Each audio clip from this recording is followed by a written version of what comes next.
అదే RTV app వార్తల్ని క్షణాల్లో చదివే అవకాశం ఉంటుంది. ఒక న్యూస్ పేపర్, ఒక టెలివిజన్ ఛానల్ మీ చేతుల్లో ఎప్పుడూ ఉంటాయి. రాష్ట్రంలో జరుగుతున్నటువంటి ప్రతి విషయం మీద కూడా మేము స్పందించడానికి తగినటువంటి సమయం మీరు కేటాయించే అవకాశం ఉంటుంది కాబట్టి ఆ విధంగా ఆలోచించండి అని వారికి చెప్పడం జరిగింది. ఆ తర్వాత కోర్టుకు కూడా వెళ్ళాం. కోర్టు సమన్స్ కూడా ఇష్యూ చేసింది. కోర్టుకి కనీసం వారు రిప్లై కూడా ఇవ్వలేదు. దాని మీద ఎలాంటి నిర్ణయం కూడా ప్రకటించకుండా ఈరోజు మళ్ళీ రెండవ సమావేశాన్ని వాళ్ళు ఏర్పాటు చేశారు. ఈ సెకండ్ సెషన్లో అత్యంత ఇంపార్టెంట్ అయినటువంటి బడ్జెట్ సమావేశాలకి ప్రతిపక్షాన్ని పిలవాలనేటటువంటి ఆలోచన వారికి లేదు కాబట్టి ప్రతిపక్ష హోదా గురించి పక్కన పడేసి దాడి చేసేటటువంటి ప్రయత్నం చేస్తున్నారు. ఈ దాడి ఎందుకు చేస్తున్నారు? వైఎస్ఆర్ కాంగ్రెస్ పార్టీ ఈ 6 నెలల్లో చేసినటువంటి ఈ కూటమి ప్రభుత్వ తప్పుల్ని సమర్థవంతంగా బయటికి తీసుకురాగలిగింది. ఈ రాష్ట్రంలో జరుగుతున్నటువంటి అరాచకం, నరమేధం, ఆర్థిక దోపిడీ విపరీత ధోరణిలో ఏ విధంగా జరుగుతుందో ఈ 5 నెలలు 6 నెలల్లోనే ప్రజలు పెద్ద ఎత్తున పసిగట్టారు కాబట్టే వారిని ప్రశ్నించడం మొదలుపెట్టారు. ఈ ప్రశ్నించడానికి కారణం ఏంటి? ఇచ్చినటువంటి 6 హామీలని తుంగలో దొక్కేశారు.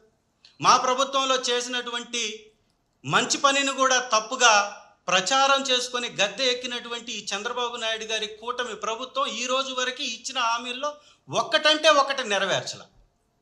ఆర్థిక పరమైనటువంటి అప్పుల విషయంలో తప్పుడు లెక్కలు చెప్పి 14 లక్షల కోట్లు ఈ రాష్ట్ర అప్పు అని చెప్పినటువంటి కూటమి ప్రభుత్వం ఈరోజు దొరికిపోయింది.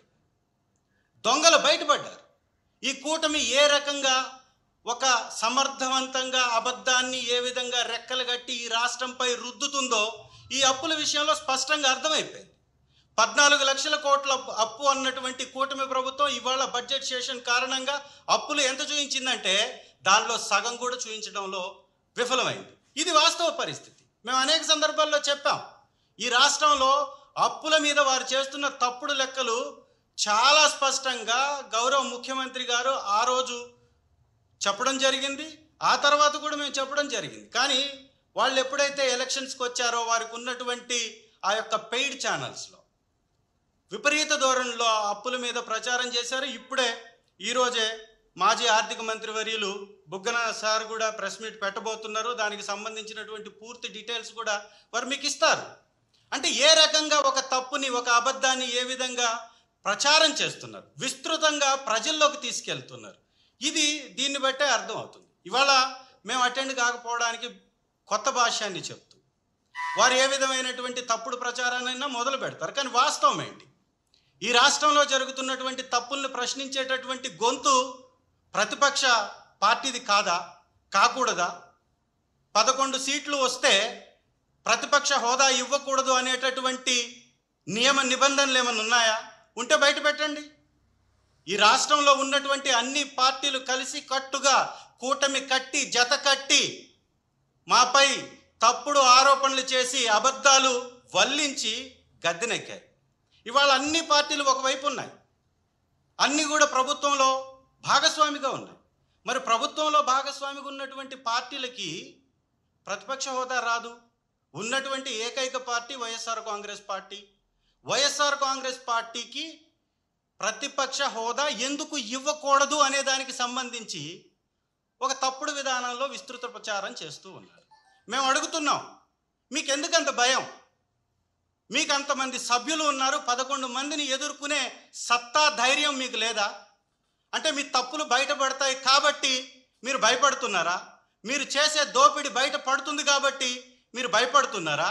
మీ దుర్మార్గాల్ని ఎండ కడతాం కాబట్టి మీరు భయపడుతున్నారా? 11 మందికి కూడా సమాధానం చెప్పలేనటువంటి స్థితిలో మీ ప్రభుత్వం ఉందా? అందుకే మీరు కావాలని ఈ ప్రతిపక్ష హోదా ఎగ్గొడుతున్నారని నేను మిమ్మల్ని ప్రశ్నిస్తున్నా. ఈ కాకమ్మ కబుర్లు చెప్తూ మీరు అసెంబ్లీకి రాండి, దమ్ముంటే మాట్లాడండి అని చెప్పేటటువంటి నాయకుల్ని, కూటమి ప్రభుత్వాన్ని నేను ఛాలెంజ్ విసురుతున్నా.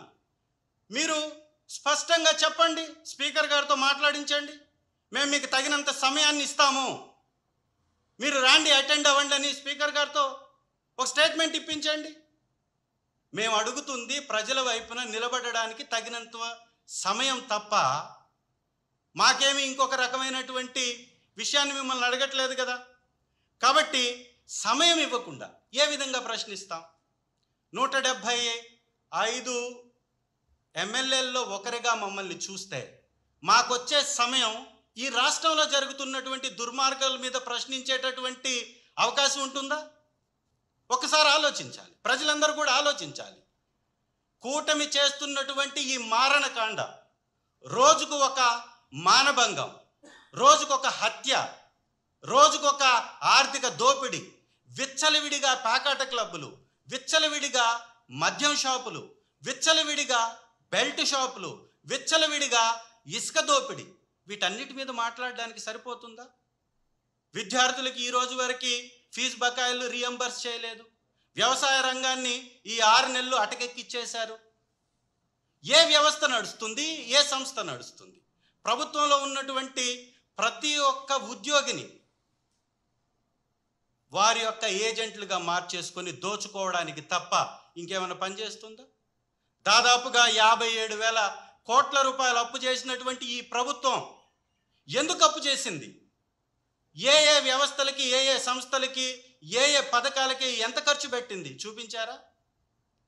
ఈరోజు ఒక రాష్ట్రానికి ప్రవేశపెట్టాల్సినటువంటి బడ్జెట్ ఒక సంవత్సరానికి ప్రవేశపెట్టాలి. ఎన్నెళ్ళకు పెడుతున్నారు ఈరోజు? ఇన్నెళ్ళకు పెట్టిన దానిలో కూడా వాళ్ళు విడుదల చేసినటువంటి డేటాను ఒకసారి కానీ చూస్తే కేటాయింపులే లేవు పథకాలకి.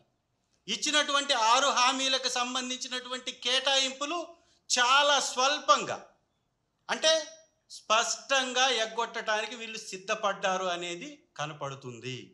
దీన్ని దాచిపెట్టడానికే ఓటాన్ బడ్జెట్ పేరుతోటి ఈ 6 నెలలు కూడా కాలయాపన చేశారు. మళ్ళీ ఇప్పుడు కూడా ఇది ఒక కొత్త తంతుని మొదలుపెట్టి ఈ వాళ్ళకు ఉన్నటువంటి ఈ పెయిడ్ ఛానల్స్ ద్వారా, పెయిడ్ పత్రికల ద్వారా వారు ఒక తప్పుడు ప్రచారాన్ని చేస్తూ స్పష్టంగా దొరికిపోయారనేది ఇది వాస్తవం. కాబట్టి మేము ప్రభుత్వాన్ని డిమాండ్ చేస్తున్నాం, మేము వచ్చి మీరు చేసేటటువంటి ప్రతి అవినీతిపై, మీరు తీసుకుంటున్నటువంటి ప్రజా వ్యతిరేక విధానాలపై మేము పోరాటం చేయడానికి సిద్ధంగా ఉన్నాం. మీరు ప్రతిపక్ష హోదా ఇస్తే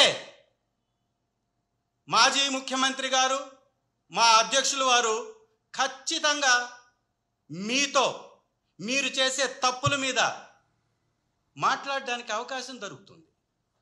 అంటే ఒక ప్రతిపక్ష పార్టీ ఉంది అని గుర్తిస్తే ఖచ్చితంగా ప్రతిపక్ష నాయకులు ఉంటారు. ఈ రాష్ట్రంలో ఏం కావాలి, ఎలాంటి సౌకర్యాలను ఏర్పాటు చేయాలి, ఏ విధంగా గత ప్రభుత్వంలో కేటాయింపులు జరిగినాయి, మీ ప్రభుత్వంలో ఎలాంటి కేటాయింపులు జరిగినాయి, వీటి మీద చర్చ జరుగుతుంది. ప్రతిపక్ష నాయకుడికి మాట్లాడే అవకాశం దక్కుతుంది. ఒక అధికార పక్ష నాయకుడి తర్వాత ఆ స్థాయిలో సమయాన్ని ప్రతిపక్ష నాయకుడికి కేటాయించేటటువంటి అవకాశం ఉంటుంది. కాబట్టి వాటి కోసం మేము ప్రతిపక్ష హోదా అడుగుతుంటే భయపడి పారిపోతూ ఈ భయాన్ని కప్పిపుచ్చుకునేటటువంటి ప్రయత్నం చేస్తూ ఈరోజు రాష్ట్రంలో ప్రశ్నించేటటువంటి వాళ్ళ మీద ఏ విధంగా దాడి చేస్తున్నారో చూస్తున్నాం. ఈ దాడులను బట్టి ఏమర్థమవుతుంది మనకి? ఖచ్చితంగా మీ విధానం ఏంటో స్పష్టంగా మీరు చెప్పేశారు. మీరు చెప్తున్న మీ విధానం ఏంటి? ఎవరు ప్రశ్నిస్తే వారి మీద కేసులు పెడతాం, అక్రమంగా కేసులు బనాయిస్తాం. ఎవరైతే ఇట్లాంటి అక్రమ పనులకి కొంత అడ్డుగా ఉంటారో, కొంత వారికి చేయకుండా ఆపుతారో అలాంటి ఆఫీసర్ల మీద ఏకంగా ఎస్పీలని, డిఎస్పీలని ట్రాన్స్ఫర్లు చేసి ఉద్యోగాల నుంచి తొలగించి వాళ్ళ మీద చర్యలు అంటుంటే ఇంతకంటే దుర్మార్గం ఉంటుందా? ఈ రాష్ట్ర ప్రజలకు రక్షణ ఉంటుందా? ఈ రాష్ట్రంలో జరుగుతున్నటువంటి దాడుల్ని ప్రశ్నించేటటువంటి గొంతుక ఉంటుందా? మీరు ఈ బయట మాట్లాడితేనే ఓర్చుకోలేనటువంటి వ్యక్తులు అసెంబ్లీ సాక్షిగా మీ యొక్క తప్పుల్ని ఎండగడితే తట్టుకోలేక, భరించలేక, మీ దోపిడీ బయటపడుతుందని భయపడి మీరు ఆ హోదా ఇవ్వట్లేదనేది స్పష్టంగా అర్థమవుతుంది. కాబట్టి ప్రజలందరూ కూడా ఈ విషయాన్ని గమనించాలి. వైఎస్ఆర్ కాంగ్రెస్ పార్టీ ప్రజల వైపున నిలబడేటటువంటి పార్టీ, ప్రజా శ్రేయస్సు కోరుకునేటటువంటి పార్టీ. వైఎస్ జగన్మోహన్ రెడ్డి గారు ఆ రోజు ముఖ్యమంత్రిగా, ఈరోజు ప్రతిపక్ష నాయకుడిగా ప్రజల వైపున అలుపెరగని పోరాటం గతంలో చేశారు, చేయటానికి సిద్ధంగా ఉన్నాం. మరిన్ని వీడియోస్ కోసం ఛానల్ ని సబ్స్క్రైబ్ చేయండి. లేటెస్ట్ అప్డేట్స్ కోసం వాట్సాప్ ఛానల్ ని ఫాలో అవ్వండి. అండ్ లింక్ డిస్క్రిప్షన్ లో ఉంది.